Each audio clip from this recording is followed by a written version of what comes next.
Alhamdulillah, Alhamdulillah, Alhamdulillah. Louange à Allah, l'éternel Seigneur des mondes. Que la paix et la bénédiction d'Allah se répandent de façon perpétuelle sur le prophète Mohammed sallallahu alayhi wa sallam. Chers fidèles musulmans, dans exactement 9 jours, Inch'Allah, nous allons entrer dans le mois béni de Ramadan. Le mois de Ramadan est une grande grâce pour tous les musulmans du monde entier. Parce que c'est un mois dans lequel même les non-musulmans reconnaissent qu'il y a une puissance et une miséricorde d'Allah qui envahit ce mois. La particularité du mois de Ramadan par rapport aux autres mois du calendrier nigérien, c'est que dans le mois de Ramadan, Dieu enseigne aux humains l'importance de la spiritualité, le pouvoir manifeste de Dieu dans le comportement des hommes. Même des personnes qui négligent la prière commencent à prier normalement dans le mois de Ramadan. Des personnes qui sont avares deviennent généreuses naturellement. Des personnes qui sont méchantes deviennent compatissantes naturellement. Des personnes qui sont fainéantes deviennent courageuses naturellement. Ça, c'est la manifestation du pouvoir de Dieu à l'intérieur des hommes pendant le mois de Ramadan. Le mystère et la grâce du mois de Ramadan. C'est dans ce mois béni qu'on comprend mieux que Dieu a vraiment le pouvoir sur la bonification du comportement des hommes. Le bienfait devient une chose naturelle et le mal devient naturellement une chose détestable ou méprisable. Le mois de Ramadan est rempli de mystères et de grâce. C'est un mois qui définit le monde céleste où tout est sous le contrôle du Seigneur des univers. Le diable n'a pas son mot à dire. Où tous les endroits sataniques sont forcés d'être fermés parce que Dieu impose sa loi d'être loué et adoré. Fa inna Allaha huwa al-ghaniyyul hamid. Ce mois qui amène naturellement le nerveux à faire preuve de tolérance en disant à celui qui le provoque ou qui l'offense, rien que la paix, parce que je suis en jeûne. Ô Ramadan, si seulement tu pouvais être perpétuel pour que les musulmans demeurent continuellement dans l'atmosphère de la compassion, de la miséricorde, de la tolérance, du pardon, de la générosité, de l'entraide, du respect, de la soumission et de l'amour. Mais, même si le mois de Ramadan se termine, est-ce que le Dieu du mois de Ramadan a une fin? Le Ramadan n'est qu'un simple mois utilisé par Allah pour démontrer toute sa puissance dans la guidance des humains. Le Ramadan est une leçon qui vient nous enseigner la puissance d'Allah dans la réalisation de l'être du musulman. C'est à partir de ce mois béni que beaucoup de musulmans se sont hissés au niveau de la maturité ou de la responsabilité religieuse pour dépasser le niveau de la motivation religieuse ou de la conséquence religieuse. C'est quoi la motivation religieuse? La motivation religieuse, c'est quand on dit à un musulman, il faut prier ou il faut jeûner, parce qu'au bout de ces nobles actions, il y a le paradis comme récompense. Le musulman est content et cela le motive donc davantage dans l'adoration. Ça, c'est la motivation religieuse. C'est quoi la conséquence religieuse? La conséquence religieuse, c'est quand on met en garde un musulman rebelle de se méfier de poser les mauvais actes ou de négliger les obligations imposées par Allah dans la pratique de l'islam.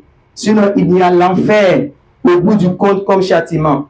Du coup, le musulman a peur et cela le retient de faire le mal. Il pose donc des actes d'adoration par contrainte morale parce qu'il craint d'aller en enfer. Pour ces deux cas, c'est comme l'exemple d'un enfant. À un enfant calme, le parent promet des cadeaux comme récompense s'il travaille bien à l'école. L'enfant est content et cela le motive à bien travailler à l'école.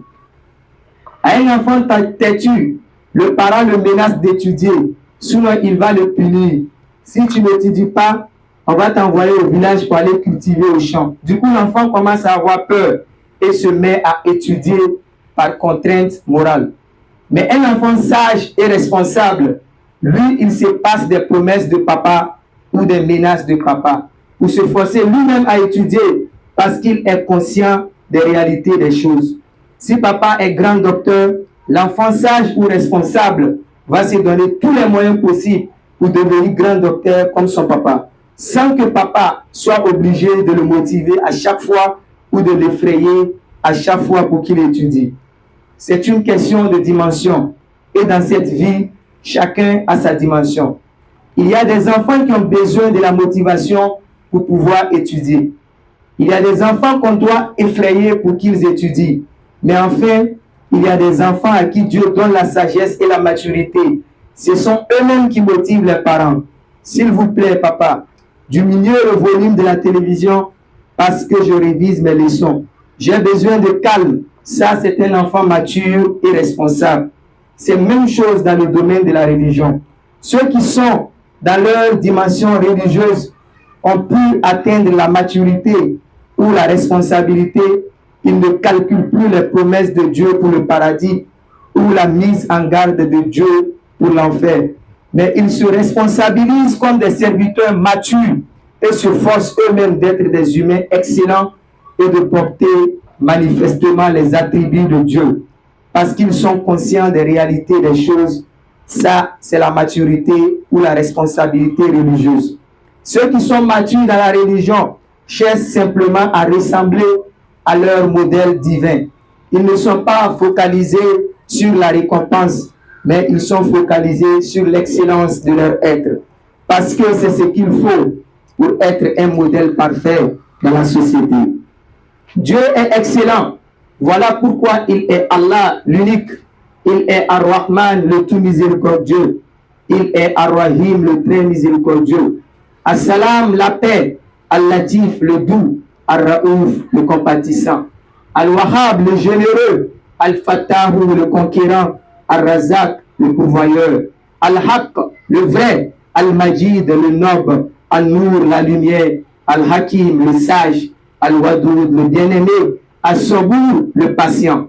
Alors tout musulman mature et responsable doit se passer des promesses d'Allah pour le paradis et se forcer d'aller chercher cette excellence dans l'adoration et dans le comportement. Chaque musulman doit faire l'effort d'être Ar-Rahman, d'être Ar-Raouf, d'être Al-Sabour, d'être Al-Karim, d'être Al-Hakim, d'être Al-Nour, d'être Al-Hadi, d'être Al-Barrou, d'être Al-Shakour, et j'en passe. Le mois de Ramadan est le mois idéal qui convient à tous les musulmans pour développer cette dimension spirituelle. Parce que dans le mois de Ramadan, l'esprit maléfique qui anime les hommes est affaibli et enchaîné. Et l'esprit saint qui anime les hommes est fortifié et manifesté. Mais la grande question est, comment faire pour vivre un meilleur Ramadan de sorte à mieux profiter des valeurs du Ramadan même après le mois de Ramadan? C'est une question d'aptitude. Vous savez, le problème avec beaucoup de musulmans, c'est qu'ils ont trop la prétention. Ils veulent se faire voir partout et par leur orgueil, ils se sentent toujours capables de faire des choses. Or, ils oublient carrément que la hawla wa la quwwata illa billah. Il y a de force et de puissance que en Allah seul. Le jeûne est une chose surnaturelle. Et ce n'est pas facile de se priver de la nourriture pour une journée. Quand le naturel fait défaut, c'est là qu'on fait appel au surnaturel. Mais combien de musulmans aujourd'hui savent faire appel consciemment au surnaturel? Beaucoup de musulmans font des choses aujourd'hui sans prêter allégeance à Allah. Or, c'est Dieu seul qui peut vous permettre de vivre une chose dans la douceur, dans la saveur et dans l'équilibre. Avant le début du jeûne, le musulman doit prêter allégeance à Dieu en étant concentré par le cœur, l'esprit et l'âme pour dire ouvertement des prières. Oh Allah, la hawla wa la quwwata illa billah. Il y a de force et de puissance qu'en toi. Je n'ai pas la capacité de supporter la faim. Mais toi, Allah, tu as le pouvoir de me rendre fort pour supporter la faim. Quelle que soit la profondeur de cette faim, ô Allah, donne-moi le pouvoir d'être à la hauteur de jeûner tout ce mois béni dans ta puissance et dans ta clémence. Ô Allah, wa ma tasha'una illa an yasha Allahu rabbul alamin. Nul ne peut vouloir que si toi, Allah, tu veux. Je ne peux pas faire le bien dans ce mois béni sans ta volonté. Je ne peux pas agir sans ta volonté. Je ne peux rien créer sans ta volonté. Ô toi, Al-Latif, le doux, par ta puissance, par ta compassion, par ta clémence et par ta grâce, que ta volonté soit faite dans mon Ramadan. Ya Rabbi, walau yu'akhizu Allahu an-nasa bima kasabu, ma taraka ala zahriha min dabbatin, walakin yu'akhiruhum ila ajalin musamma. Fa iza jaa ajaluhum, fa inna Allaha kana bi ibadihi basira. Seigneur, si tu t'en prenais aux gens pour ce qu'ils acquièrent, tu ne laisserais aucun être vivant à la surface de la terre. Mais ta miséricorde est tellement grande que tu accordes à chaque humain un délai maximum pour se ressaisir et se racheter. Oh Allah, wa inna Allah bikum la ra'ufur rahim. Voyez-vous, le musulman qui prête allégeance à Allah avant l'exercice de toutes choses aura toujours le support de Dieu dans l'exécution de cette chose. C'est pourquoi vous allez remarquer que ceux qui vivent dans l'amour d'Allah et dans la volonté d'Allah ne peuvent jamais souhaiter que le mois de Ramadan finisse parce que simplement ils souffrent de faim. Non, au contraire. Même si le Ramadan devrait durer une éternité, ils seront prêts à le vivre parce que Dieu est leur véritable support dans l'exercice de toute fonction. Le pouvoir que vous avez dans votre esprit est ce qui vous permettra de supporter toutes les tempêtes et toutes les difficultés de la vie, même la difficulté de jeûner pour ceux qui aiment manger. Ne faites rien dans cette vie si le nom d'Allah n'est pas au commencement de ce que vous allez faire. Sinon, vous allez souffrir davantage. Si les musulmans savaient le mystère de dire Bismillahirrahmanirrahim avant le commencement de toutes choses, ils ne commenceront rien sans dire Bismillah. Le mois de Ramadan est le mois idéal pour vous de commencer à tisser et à solidifier une nouvelle vie dans la volonté de Dieu. Ce Ramadan peut être pour toi, pour moi, pour vous et pour nous tous l'occasion idéale pour un nouvel départ dans la démarche spirituelle. Qu'Allah nous fortifie.